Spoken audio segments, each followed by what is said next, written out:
Whilst I was in Oradour, I met an English couple. They very kindly gave me a book about Oradour which they had been reading. For the average person who knows anything at all about the Oradour story, it has been the case that this action was taken in response to some sort of attack on the German army, as this part of it desperately tried to get up to Normandy to combat the invasion forces which had landed on the 6th of June 1944. This book puts forward a more specific reason for the atrocity. I recommend that you read it, even if you only want a good Alistair MacLean adventure story, and then you can see for yourself whether you believe it or not.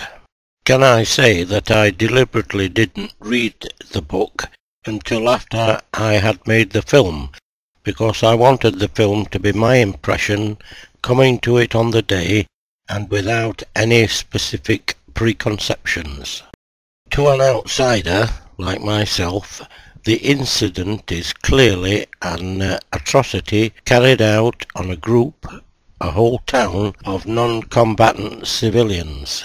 But it appears that the author experienced an awful lot of aggression from French people because of publishing this story, and I shall try to be very careful in what I say here. Possibly one of the reasons for this is that in occupied France there were, we could say, three main positions you could take. Firstly, you could keep your head down and try to keep out of trouble. The two other groupings were A. Collaborators, and B. People who took an active resistance role, albeit covertly. To further complicate the issue, there were several groupings of resistance fighters with different objectives, not necessarily mutually supportive. But don't let's kid ourselves. If it hadn't been for the English Channel and the Royal Navy, the Germans would have crashed into England just like they did into France.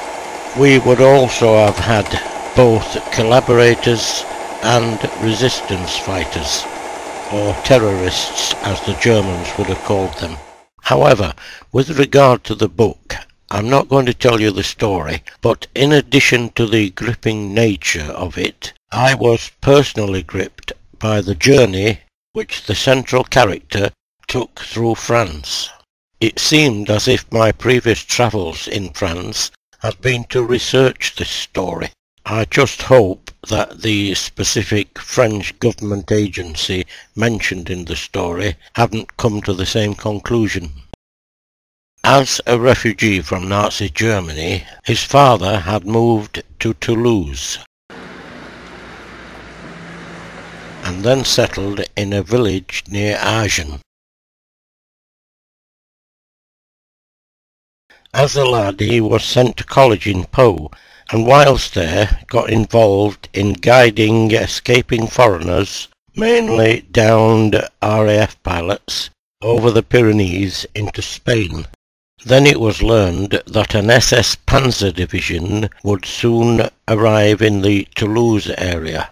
These had for some time been in Eastern Europe, and were the very kind that had been carrying out those atrocities there which were mentioned in the film.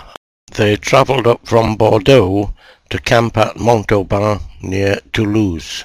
Our character in the book had now become involved in resistance work and was now waiting for his personal message to be broadcast over the BBC to tell him to move out on his designated task.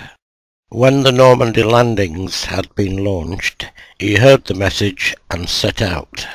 He went first to Soirac, that little village where I spent that weekend. Apparently at the time the church tower was stuffed with arms and explosives. His next safe house was in a hamlet on the road between Brive and Périgueux, then moved to Saint-Évroult, just southwest of Limoges and near to his objective. Meanwhile, the SS was busy. One of the places they visited was Figeac, something I didn't know when I was there. They were then involved in the recapture from the partisans of Toul, which I did hear about whilst there. In the book you will find more details of what happened, including the random nature of the selection of the 99 who were hanged from the lampposts. This SS division, as previously mentioned, was one of those units which had specialised in anti-partisan activities in the east, and the annihilation of whole villages was a common occurrence, a portent of what was to come. But now our character is in the vicinity of Limoges and on the way with his group of resistance fighters to his objective. They accidentally bump into a detachment of this SS crew and an incident occurs. Is this what caused the SS to carry out their speciality here in France? And why did they pick Oradour-sur-Glane?